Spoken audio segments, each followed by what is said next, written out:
To understand what happened, you have to understand my apartment. It wasn't just a place I lived, it was my sanctuary. Apartment 14B. It was on the 14th floor of a tall, modern building that was probably too expensive for me, but I made it work.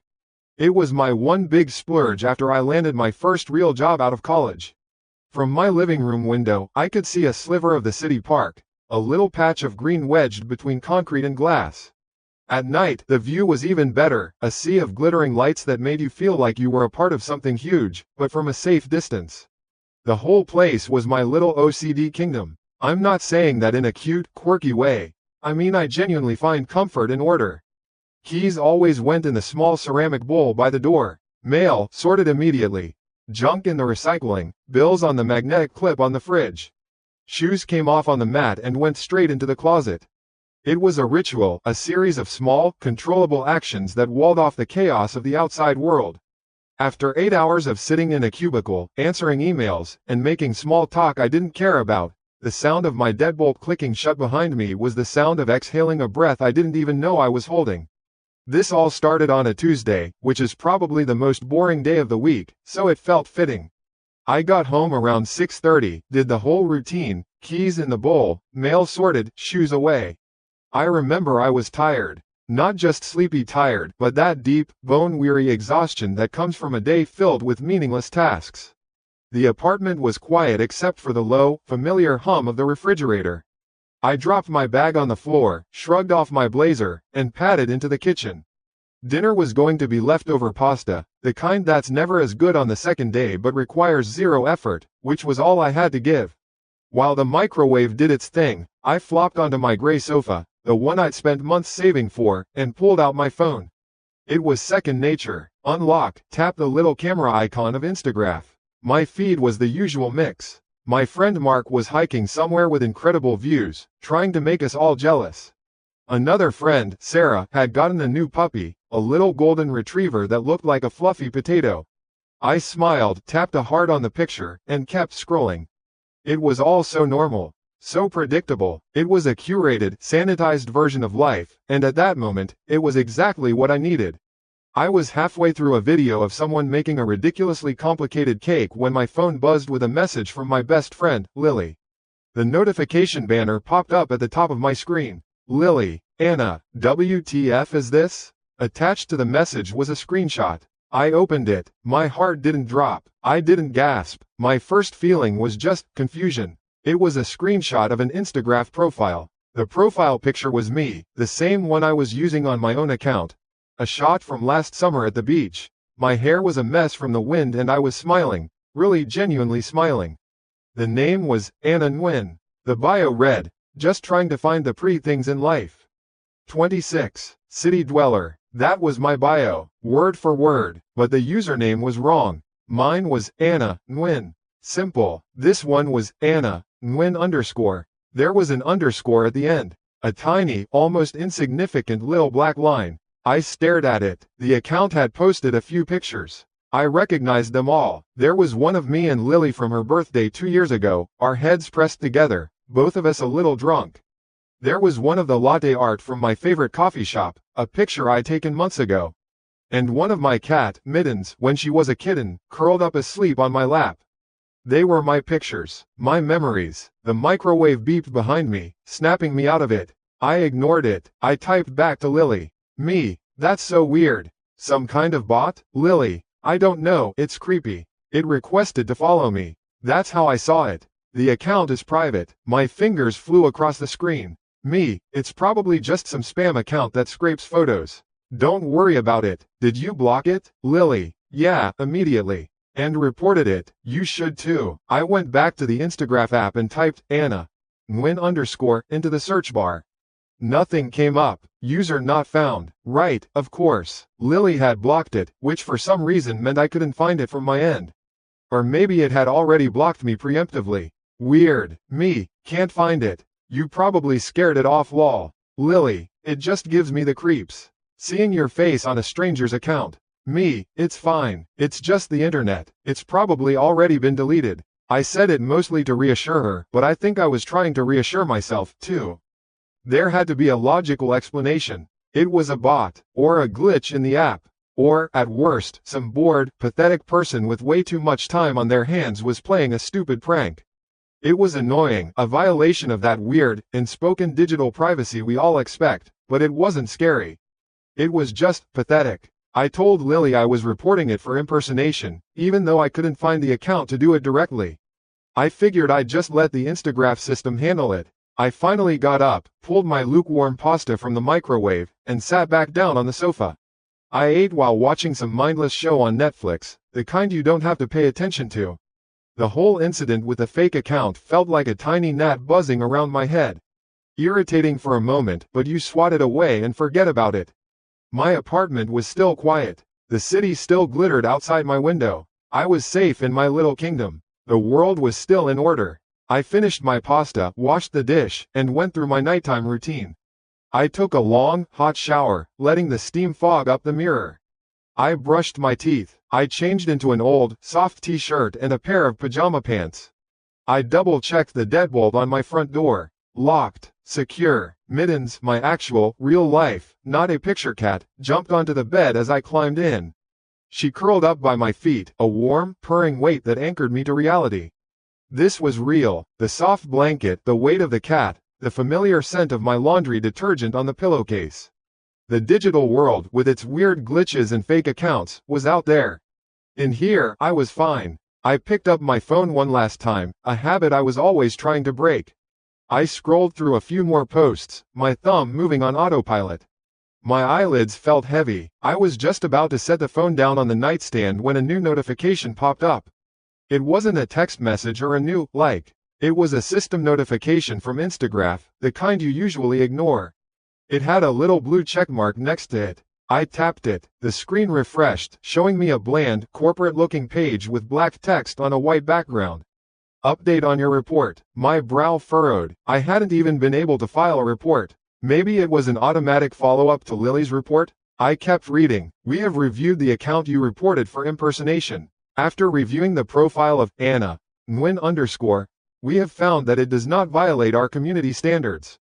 I read the sentence again. And a third time. It does not violate our community standards. My brain struggled to process it.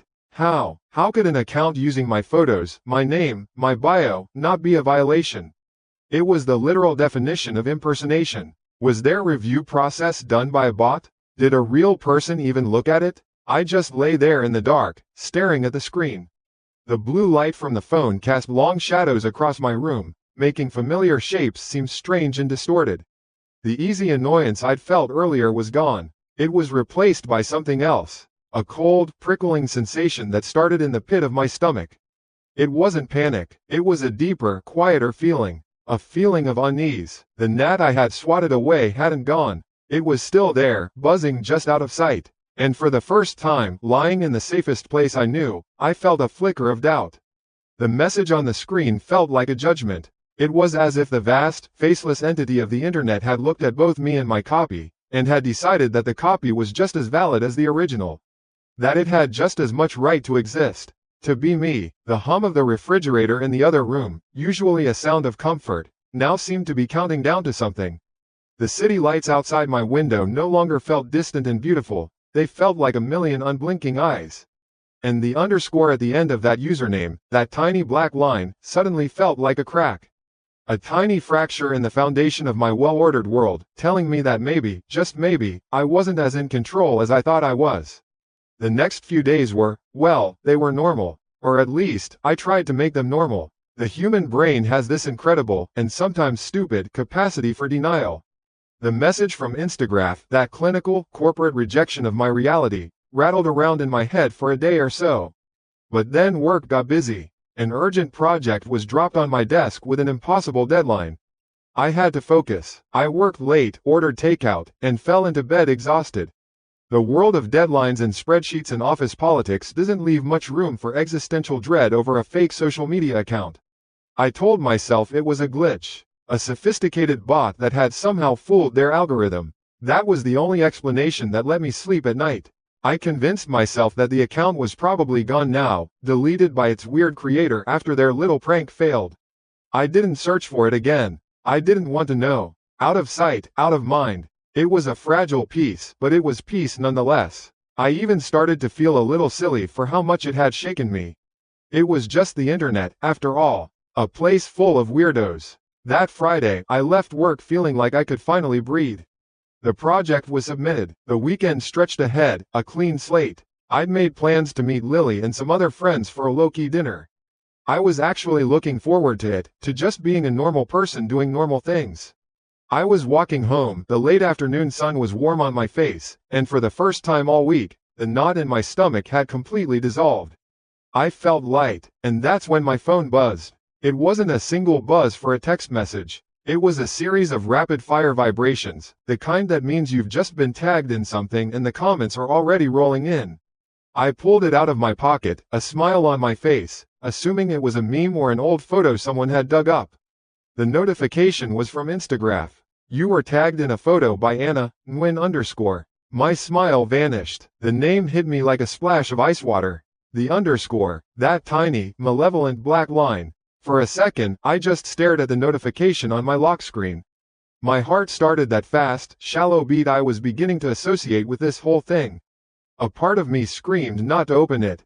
Just delete the app, throw the phone into the street. But I couldn't. It was like seeing a car wreck about to happen. You can't look away. My thumb trembled as I unlocked the phone and tapped the notification. The image that loaded felt like a punch to the gut. It was me, but it wasn't. The person in the photo had my face, my brown eyes, my exact haircut. She was wearing my favorite black leather jacket, the one I'd saved up for 3 months to buy, the one hanging in my closet right now. But that's where the similarities ended, and the nightmare began. She was in a bar I had never seen before. It was gorgeous, all dark wood, moody lighting, and a wall of top-shelf liquor that shimmered like a treasure chest. The person in the photo, this other Anna, was sitting on a plush velvet stool, leaning on the bar. She was holding a cocktail in a sleek, vintage-style glass with a single, perfect orange peel twist. And she was laughing, not just smiling, but laughing, head tilted back slightly, a look of pure, unadulterated joy on her face.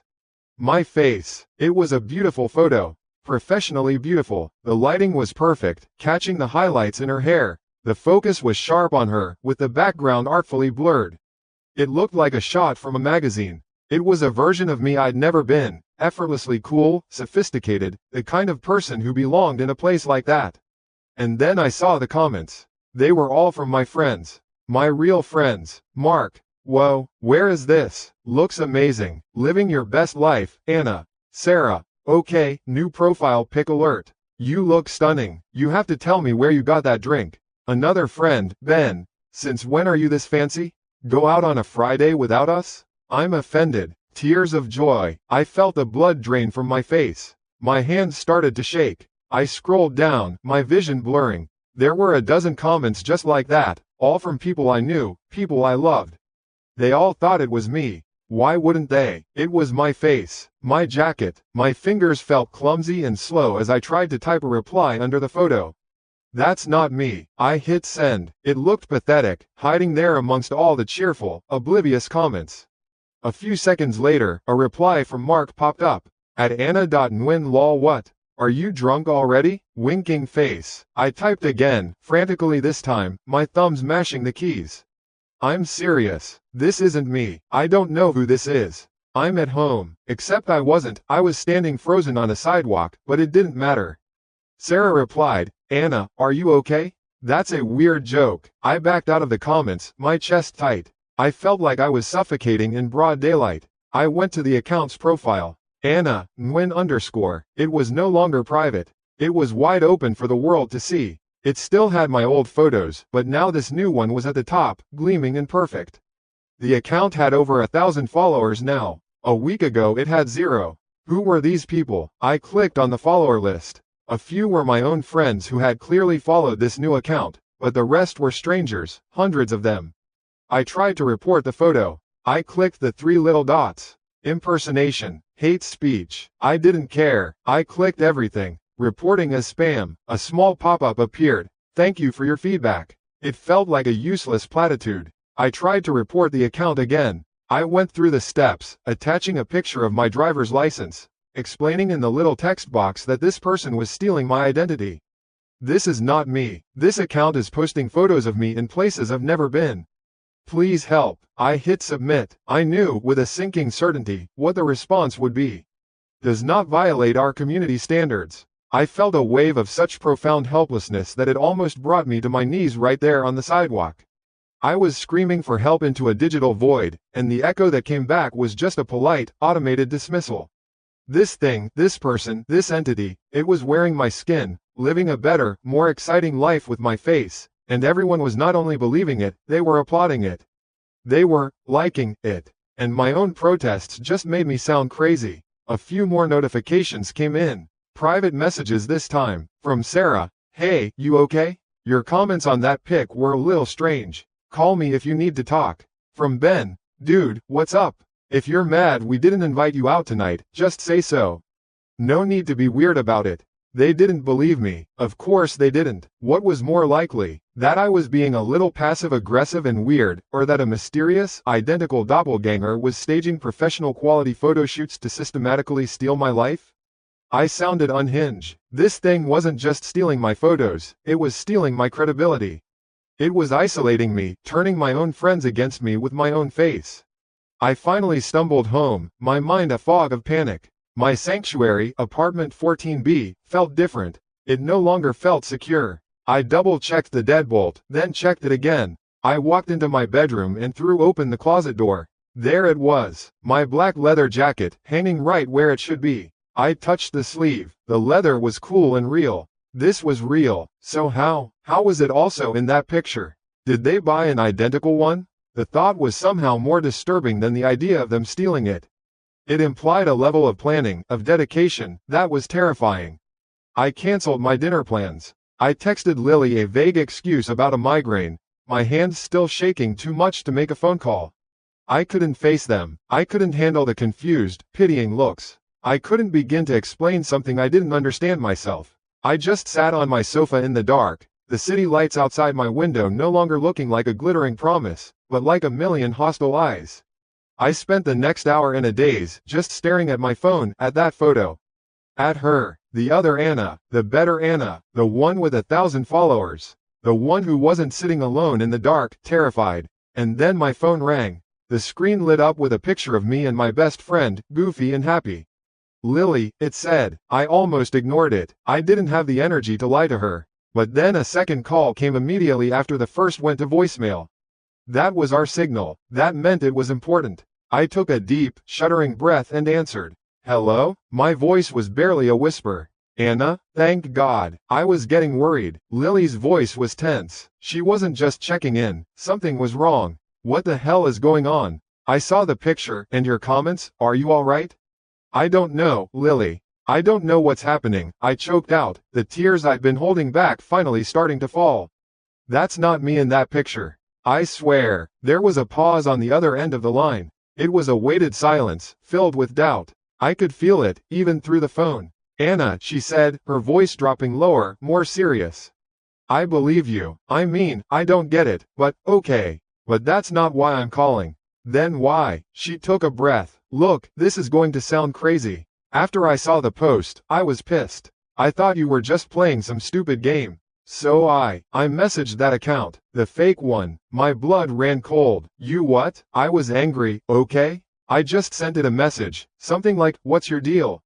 And it replied. I squeezed my eyes shut. What did it say? At first it was just playing dumb. What do you mean? It's me, silly. Stuff like that. Lily's voice was trembling now, a mirror of my own fear.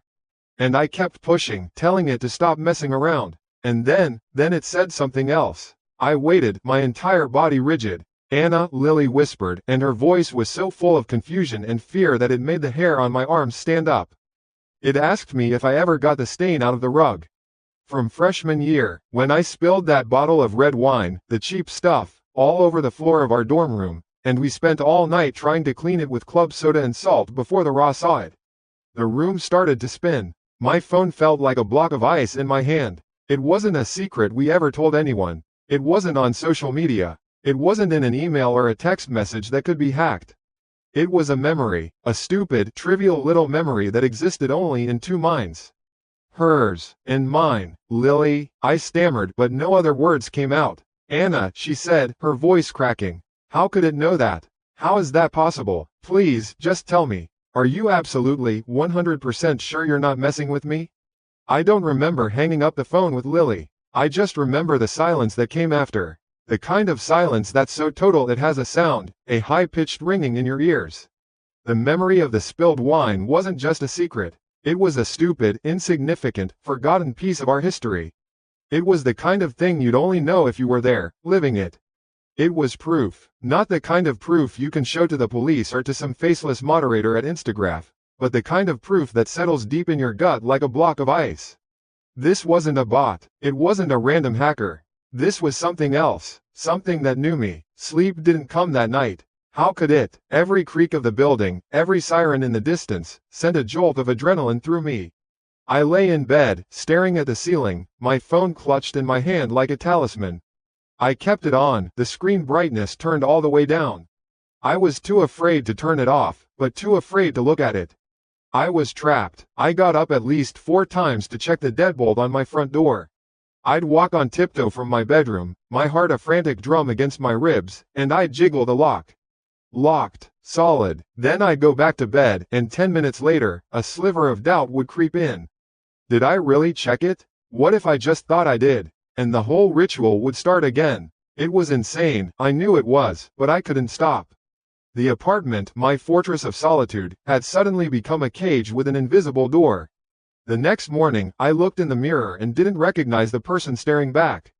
There were dark, bruised-looking circles under my eyes. My face was pale. I looked haunted. I looked like I was the fake one. I went through the motions of getting ready for work in a fog. Shower, coffee, dress. Every action felt disconnected, like I was watching someone else do it. Before I left, I checked the deadbolt the final time. Then I put a piece of clear tape, a tiny, almost invisible strip, across the very bottom of the door and the doorframe. A little trick I saw in a movie once. If someone opened the door while I was gone, the tape would break. It was a pathetic, flimsy line of defense, but it was all I had. Work was impossible. I sat at my desk, staring at a spreadsheet, but the numbers just swam in front of my eyes. All I could think about was that account. Anna, Nguyen _. The underscore felt like a scar. My finger, acting of its own volition, kept opening the Instagram app. I'd type in the name, my thumb hovering over the search button, and then I'd close it again. A cycle of compulsion and fear. What if there was a new picture? What if there wasn't? Which was worse? Around 10 o'clock, I lost the battle. I needed to know. I pulled up the profile. For a moment, nothing had changed. The same photos, the same laughing girl in the fancy bar, my friends' cheerful, oblivious comments, my own frantic denials, looking more unhinged with every passing hour. I felt a wave of relief so strong it almost made me dizzy.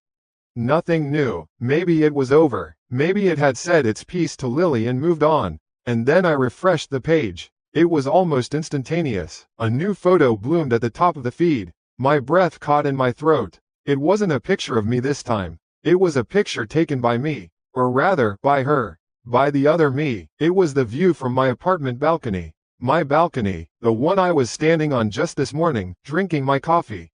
It was a familiar, almost boring view. The tops of the maple trees on my street, the gray roof of the laundromat across the way, the little slice of downtown skyline visible between 2 taller buildings. But the photo wasn't boring. It was beautiful. The morning light was soft and golden. It looked peaceful, serene. The caption was 5 simple words. A quiet morning. The post was timestamped, 1h ago. 1 hour ago, at 10 a.m. I looked at the clock on my computer screen. 11:02 a.m. At 10 a.m. I was right here, in this chair, at this desk, in a building 15 miles away from my apartment. The spreadsheet I was supposed to be working on was open in front of me.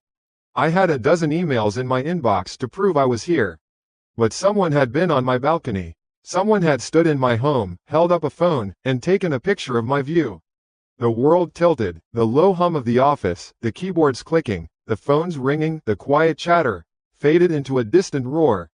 I felt cold, a deep, bone marrow cold. She had been in my house. In my house, while I was at work. The thought was a physical blow. It wasn't about my identity anymore. It wasn't about pictures or memories. This thing, this person, had a key. Or it didn't need one. Either possibility was just as terrifying. It could come and go as it pleased. My home wasn't my home anymore. It was a movie set. And I wasn't even the star. Anna, you okay? You look like you've seen a ghost. It was my boss, Mark, standing by my desk with a file in his hand.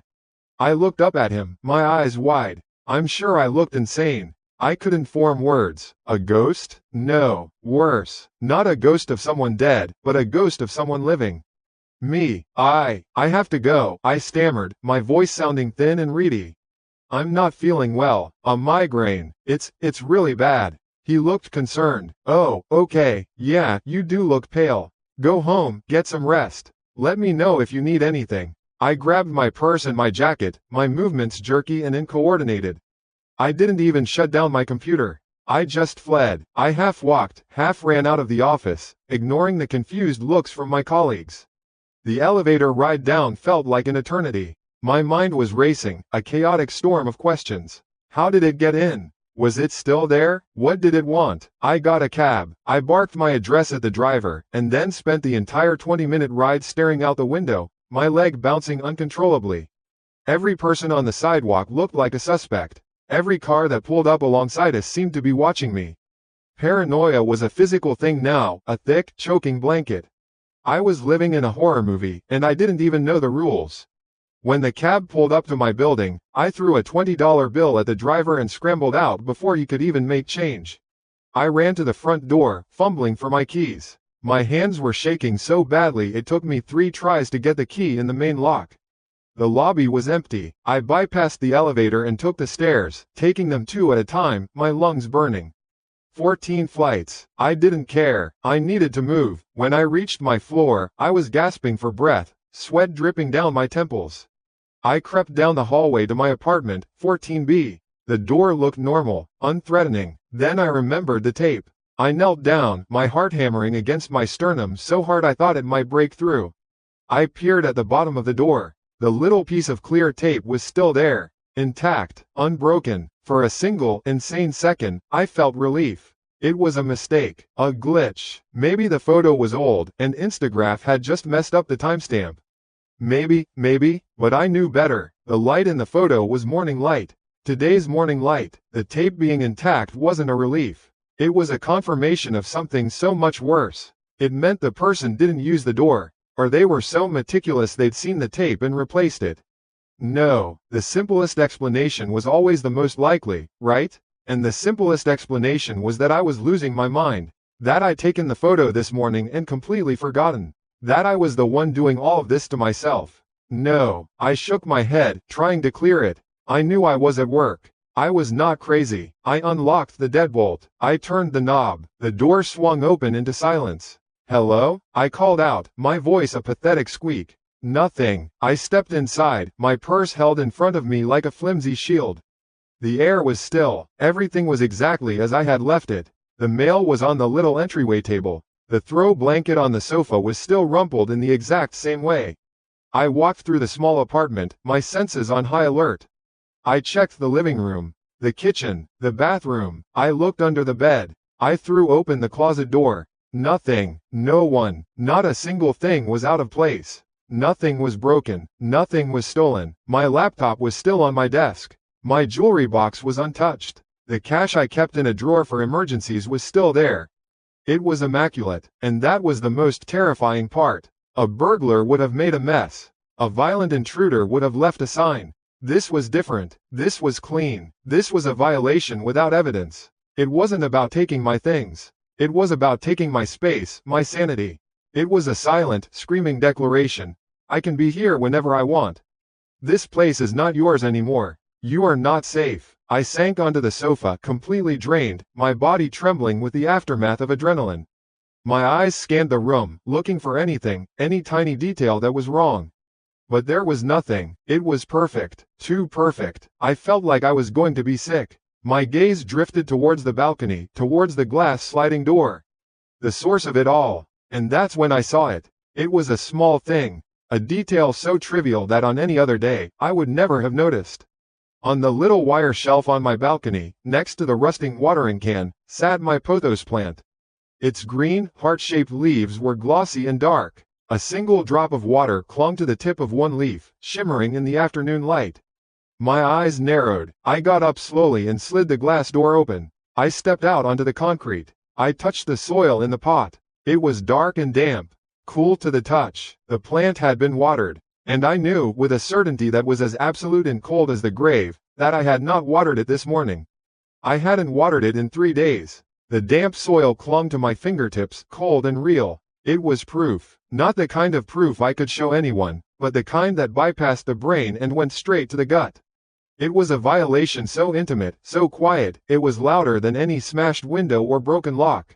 Someone had been here, they had walked through my space, breathed my air, and had taken the time to do something so mundane, so caring, it felt like the most profound act of terror imaginable. They had watered my plant. I stumbled back inside, sliding the glass door shut with a hand that trembled so badly I could barely grip the handle. My mind, which had been a frantic storm of panic just minutes before, went eerily quiet. It was like my brain just short-circuited. There was nothing to process anymore. A conclusion had been reached. This wasn't a hacker. This wasn't a prank. This was a siege, and they had already breached the walls. I didn't know what to do. Call the police? And say what? Officer, someone broke into my apartment, didn't steal anything, and watered my pothos?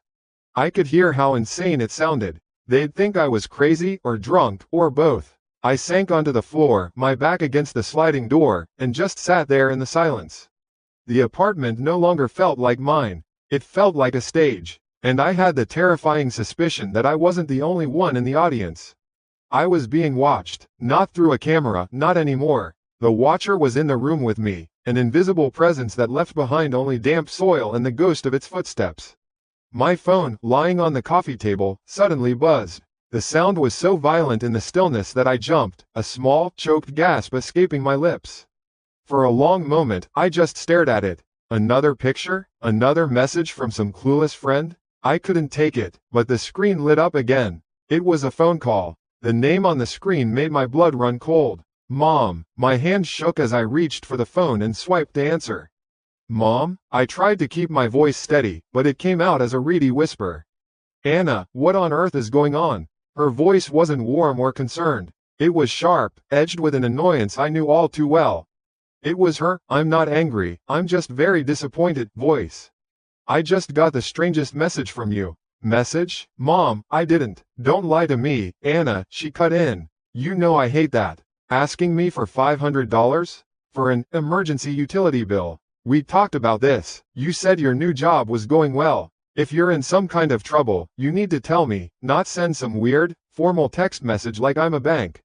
The words hit me one by one, like stones. My breath hitched. It was expanding. It wasn't just my friends, my social circle. It was going for the foundation. My family. Mom, listen to me very, very carefully, I said, my voice low and urgent. That was not me. I did not send you that message. I'm at home. Something is happening. There was a pause on the other end of the line. I could hear her sigh, a long, weary sound that told me I was losing. Anna, if this is some kind of game. It's not a game, I practically shrieked, my control finally snapping. Someone has they're pretending to be me. They're on my Instagram, they're messaging my friends, and now they're messaging you. Mom, you have to believe me. Okay, honey, okay, calm down, she said, but her tone was placating now, the way you'd speak to a hysterical child. You sound very upset. Have you been sleeping? You know when you get overtired you can get a little dramatic.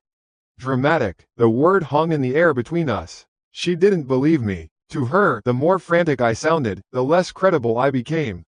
I was the crazy one, the one making up elaborate stories.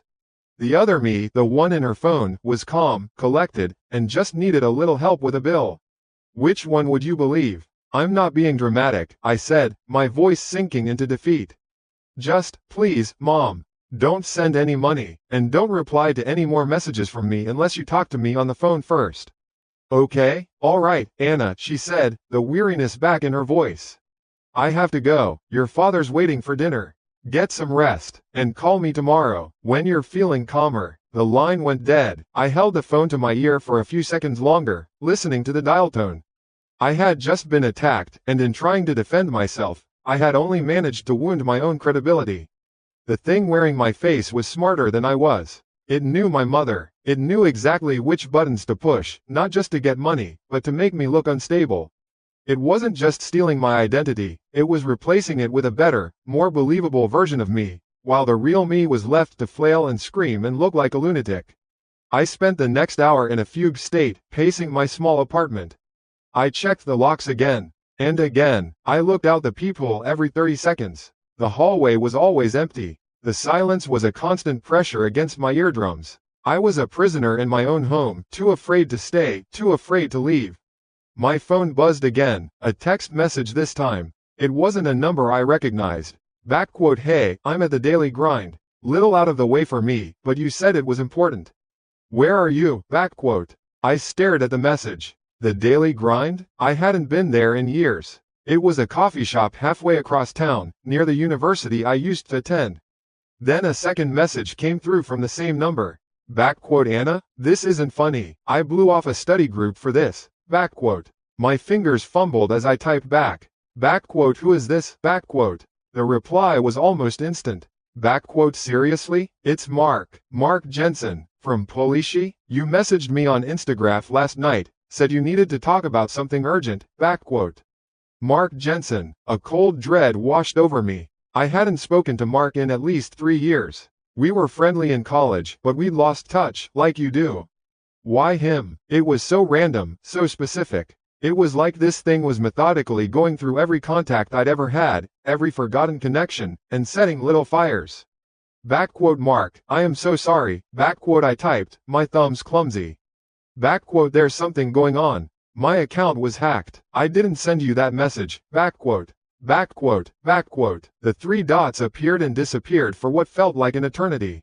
I was holding my breath. "You know, I always thought you were cool, Anna. But this is just lame. Wasting my time for some stupid game. Lose my number." And that was it. A connection from my past, a friendly memory, snuffed out. I felt a wave of nausea. This was a different kind of attack. It was meticulous. It wasn't just chaos, it was targeted demolition. It was isolating me, one person at a time, severing every thread that tied me to my own life. Who was next? My dentist? My first grade teacher? The thought was so absurd it almost made me laugh, a hysterical, bark-like sound that died in my throat. Just then, my phone rang again. An unknown number. I hesitated, my thumb hovering over the decline button. But I had to know. I had to see what the next front of the attack was. "Hello?" I said, my voice barely audible. "Anna, wow, you sound weird." The voice was male, and achingly familiar. It was a voice I hadn't heard in 6 months, not since the day we stood in this very apartment and said all the things you can never take back. It was Ben, my ex. "Ben?" I whispered. "Yeah, look, I got your message," he said, and his voice was tight with a kind of weary anger. "I don't know what you're trying to accomplish, but it needs to stop." "What message?" "Ben, I didn't message you." "Oh, come on, Anna, don't play dumb. Dragging all that stuff up again? About my sister? You know that's a low blow. We ended things. I thought we agreed to be adults about it. What do you want? To make me feel like crap? Mission accomplished, okay? Are you happy now?" My stomach twisted into a knot. His sister. We had a huge fight about her right before we broke up. It was a deeply personal, painful subject. A secret wound that only the two of us knew the shape of. And this thing, it knew it too. It had taken that private pain and weaponized it. "Ben, you have to listen to me," I pleaded, tears welling in my eyes. It was all spiraling out of control. "That wasn't me, I swear to you. I would never, ever say that. Someone is, pretending to be me." He laughed, a short, bitter sound. "Right. Someone's pretending to be you, and their first order of business is to text your ex-boyfriend about the most painful part of your breakup. That makes a lot of sense, Anna. Classic you. When things go wrong, it's always someone else's fault." "It's true," I cried, the tears now streaming down my face. "Why won't anyone believe me?" "Because it's easier to believe you're being manipulative than it is to believe in some phantom hacker who is obsessed with your personal life," he said, his voice cold. "Look, I'm blocking your number. Don't contact me again. I mean it. I'm done." The call ended. I slid down to the floor, my phone slipping from my grasp and clattering onto the hardwood. I was sobbing now, deep, gut-wrenching sobs of pure, undiluted despair. my mom, an old friend, my ex. In the space of a few hours, this entity had poisoned my most important relationships, using my own history, my own secrets, against me. It had turned my own life into a weapon pointed at my head. I was completely and utterly alone. No one would help me. No one even believed me. I was a ghost in my own life, watching as a counterfeit took my place, and everyone was welcoming her with open arms. They liked her better. The fake me didn't get overtired and dramatic. The fake me didn't stand people up. The fake me, she didn't exist. And somehow, that made her more real than I was. I don't know how long I sat there crying on the floor. It could have been 10 minutes or an hour. The light outside the window had started to fade into the bruised purple of early evening when my phone buzzed one last time. It had fallen near my foot. I glanced down at the screen through blurry, swollen eyes. It was a notification from Instagram. A message from Lily. My heart seized. Lily, my best friend, the one who had seen this thing from the beginning. She had to believe me. She was my last hope. I picked up the phone, my fingers slick with tears, and opened the app. There was a long series of messages from her. My breath caught in my throat as I saw what they were. They were screenshots. Screenshots of a conversation between her and Anna, Nguyen_. I read them, my blood turning to ice water in my veins. Anna, Nguyen_. Hey, I need to tell you something. I'm really struggling. Lily. Anna, what's wrong? You can tell me anything. Anna, Nguyen_. It's just, sometimes being friends with you is exhausting. Anna, Nguyen_. You're so needy all the time. Like with that whole thing with your ex last month. It was so draining. I had to pretend to care. My eyes scanned the words, but my brain refused to process them. They were my deepest, darkest, most fleeting insecurities. Thoughts I'd barely even admitted to myself in the dead of night, now twisted into cruel, plain statements. The fake me was telling Lily all the horrible things a part of me was terrified she already thought. It continued, getting worse, more personal, twisting memories, fabricating lies. It mentioned the time Lily's cat died and how I secretly thought she was being overly dramatic about it.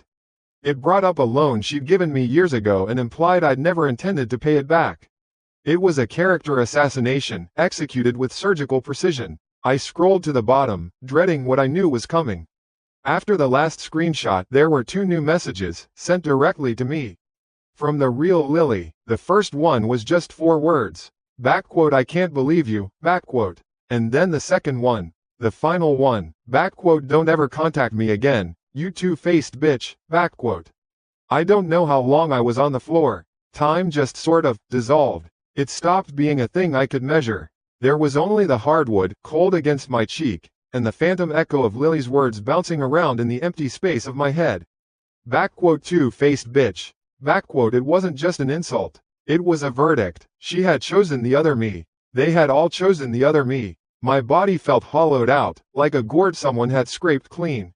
The crying had stopped. I think my body just ran out of tears, or maybe my brain decided there was no point anymore. What was there to be sad about? I wasn't losing my life. I had already lost it. I was just a leftover, a rough draft of the person everyone actually preferred. A ghost haunting an apartment that was no longer mine, filled with memories that were now being used as weapons against me. Outside, the sky had finally broken. A low rumble of thunder vibrated through the floorboards, and then the rain started. It wasn't a gentle shower, it was a violent, angry downpour, the kind that hammers against the windows and turns the world into a blur of gray. The sound filled the silence, a dull, angry drumming that seemed to match the pointless throbbing behind my eyes. I didn't move. I just lay there and listened to the storm, feeling as remote and disconnected from myself as if I were watching all this happen to someone else on a screen. My phone buzzed against the floor. I flinched, a jolt of pure, animal panic. I expected another attack, another piece of my past twisted and thrown back at me. But the screen showed a text from a name I recognized. Sarah, from apartment 14B. We weren't close, just friendly neighbors who made small talk in the elevator. Hey, you okay? Standing in the rain like that, . I stared at the message. It didn't make sense. My brain struggled to connect the words to my reality. I was on the floor. The rain was outside. I was dry. My thumbs felt thick and stupid as I typed back, a single word that took all my concentration. What? Before she could reply, another message came in. This one was from Mark, the guy on the 8th floor who always held the door for me. Anna, seriously, get inside. That's a nasty storm. You're going to get sick. My heart started a slow, heavy beat against my ribs. It felt like trying to start a cold engine. I pushed myself up, my joints cracking. I was dizzy. I stumbled to the sofa and sat down, my phone held in a hand that was starting to tremble again. I typed back to Mark. I'm inside. I'm in my apartment.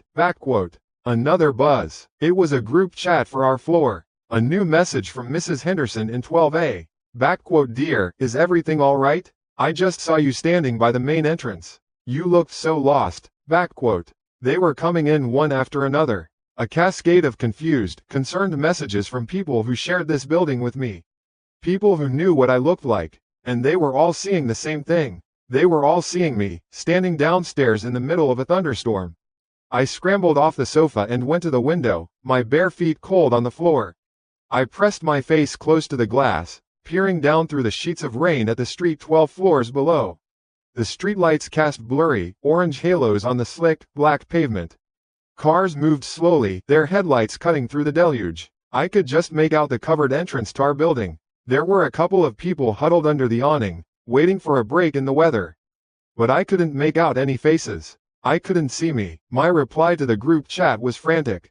I'm in my apartment. I'm not downstairs. I promise. I'm looking out my window right now. The 3 dots of someone typing appeared, then disappeared. No one replied. I could almost hear what they were thinking. There she goes again. That strange girl in 1204. Always a little off. And then my phone lit up with a notification that made my entire body go cold. It wasn't a message. It wasn't a comment. It was from Instagraph. The words seemed to burn on the screen. In. Nguyen started a live video. Watch it before it ends. For a second, I couldn't breathe. My lungs seized. It was happening. Right now. After all the whispers and the texts and the stolen pictures, this thing was finally stepping onto the stage. It was putting on a show. And I knew, with a certainty that was as cold and hard as a block of ice in my stomach, that I was the only person in the audience it was meant for. My thumb hovered over the notification. I didn't want to look. I wanted to throw my phone against the wall, smash it to pieces, curl up into a ball and pretend none of this was real. But I couldn't. I had to see. I had to know what it was showing them. I had to know what it was doing with my face. I tapped the screen. The video loaded, grainy and unstable. The connection was bad, the image pixelated and stuttering. But the location was instantly, horribly familiar. It was the hallway, my hallway, the sickly green glow of the emergency lighting, the worn beige carpet, the faint scuff marks on the wall opposite my door. The camera was low, as if held at waist height, and it was pointed directly at my front door. At the small, brass numbers screwed into the wood. 1204. My breath hitched in my throat. I could hear sound through the phone speaker. The muffled roar of the storm outside, and a soft, wet dripping sound. Like rain from a soaked coat, pooling on the floor. The camera swayed, unsteady. It panned slowly, jerkily, across the blank wall. Then it started to rise. Up, until it was at eye level. And then it turned. It turned around, pointing back at the person holding the phone. The screen filled with a face. My face. But it was wrong. So terribly, fundamentally wrong. My hair, a soaked, tangled mess, was plastered to a forehead that was my forehead. Rainwater dripped from the end of a nose that was my nose. The lips were mine, but they were pale, almost blue, and pulled back into a smile. It wasn't a happy smile, or a sad smile, or an angry smile. It was just a shape. A vacant, empty curve. It was the kind of smile you see on a mannequin, a hollow imitation of a human expression. But the eyes, oh God, the eyes. They were my eyes, the same shape, the same color. But there was nothing behind them. Nothing at all. They were just holes. Blank and deep and utterly devoid of life, staring directly into the camera lens, directly at me. It was like looking at a photograph of myself that had been left out in the rain until the person in it had washed away, leaving only the outline. I let out a sound, a choked little gasp. My phone slipped from my sweaty fingers and clattered onto the sofa. I couldn't look away from the screen. That face, that empty, smiling, soaking wet copy of my face, just stared. It didn't blink, it didn't move, it just held the camera, broadcasting its silent, terrifying presence from just beyond my door. It was here, not in the vague, digital sense. It was physically here, feet away from me. I wanted to scream, but my throat was closed tight. I wanted to run, but my legs were lead. I was frozen, pinned in place by the image on my phone, by the impossible fact that I was watching myself stand in my own hallway while I was inside my own living room. The live stream seemed to stretch on for an eternity, just that dead, smiling face and the sound of the rain. Then, the face on the screen dipped down, out of frame. The camera pointed at the floor again for a second, then the screen went black. The video had ended. Silence. The only sound was the drumming of the rain and the frantic, rabbit-fast thumping of my own heart. I stared at the dark screen of my phone, my mind a complete, roaring blank. And then I heard it. It wasn't a loud sound. It was small, quiet, a sound that didn't come from my phone, a sound that came from the other side of the room. From the front door, a dry, metallic scrape, followed by a faint, precise click. The tiny, distinct, unmistakable sound of a key sliding into the lock. That sound, the scrape of metal, then the soft, final click. It's a sound that's supposed to mean safety, right? The sound of home, of locking the world out. But when you're already inside, and the door you locked is being unlocked from the outside, it means the exact opposite. It means the world, or something much worse, is coming in. For a full second, my entire body was just a block of ice. I couldn't move, I couldn't breathe, my brain was a blue screen of error messages. The image on my phone, that empty, smiling parody of my face, was still burned into my vision. The sound of the lock turning wasn't just a sound, it was a confirmation. A validation of the impossible. It was here, and then, pure animal instinct took over. The part of the brain that doesn't think, that only screams run. Hide, I didn't know what I was running from. A person? A ghost? A figment of my own broken mind? It didn't matter. My legs were moving before I made a conscious decision, scrambling off the sofa, my bare feet slapping against the cold hardwood floor. There was nowhere to go. My apartment is a simple box. Living room, kitchen, bathroom, bedroom. There's no fire escape, no secret passages. The only way out was the front door, and that was no longer an option. The bedroom, it was the only choice. I threw myself across the short distance, my hand fumbling for the doorknob. The front door began to creak open behind me. I didn't look back. I couldn't. I was terrified that if I turned, I would see that smiling, vacant face, and I would just stop. I would fall apart right there on the floor. I slammed the bedroom door shut just as I heard a soft, wet squelch from the entryway. The sound of a soaked shoe stepping onto the welcome mat. My fingers, slick with sweat and trembling so hard I could barely control them, found the small lock on the knob. A cheap, flimsy little push-button lock. The kind a credit card or a determined shove could pop open. It was pathetic, but it was all I had. I pushed it. It clicked. Then I fell back against the door, my entire body shaking, pressing my weight against it as if that would make it stronger. My phone was still clutched in my hand, the screen dark. My lifeline. I slid down the door until I was sitting on the floor, my knees pulled up to my chest. I had to call for help. That was the only rational thought that managed to cut through the static in my head. I had to call 911. My thumb smeared across the screen as I tried to unlock it. I kept hitting the wrong numbers. Please, please, please, I whispered to no one. Finally, it opened. My fingers stabbed at the emergency call button. 3 digits. 911. The phone rang once, twice. Outside the bedroom door, another sound. Squelch, squelch, squelch. It was moving, a slow, deliberate, dripping walk across my living room floor. It was in no hurry. It knew I was here. It knew I was trapped. 911, what's your emergency? A calm, female voice asked. My own voice came out as a strangled sob. Someone's in my apartment, I gasped, my words tangled and wet with tears. They're in my apartment right now. The footsteps stopped, right outside my bedroom door. Okay, ma'am, stay on the line with me. What is your address? I rattled off my address, my building number, my apartment number. 1204, the same numbers I'd seen on the livestream, on my own door, just moments ago. Help me, I cried, my voice barely a whisper. Please, they're right outside the door. Can you describe the intruder, ma'am? How could I possibly explain this? It's a woman," I stammered. She looks just like me." There was a pause on the other end of the line. I could almost hear the dispatcher thinking it. A prank call, a psychiatric episode. "Ma'am, are you alone in the apartment?" "No, I mean, yes, I'm alone in the bedroom. She's in the living room. She has a key. She unlocked my door. I saw her on a video. She was in the hall." I wasn't making any sense. I sounded crazy. I knew I sounded crazy. Maybe I was. "Okay, ma'am, I have officers on their way. They are just a few blocks out. Can you stay quiet? Is your door locked?" "Yes, it's locked, but it's not strong," I whispered, my eyes glued to the brass doorknob in the center of the door.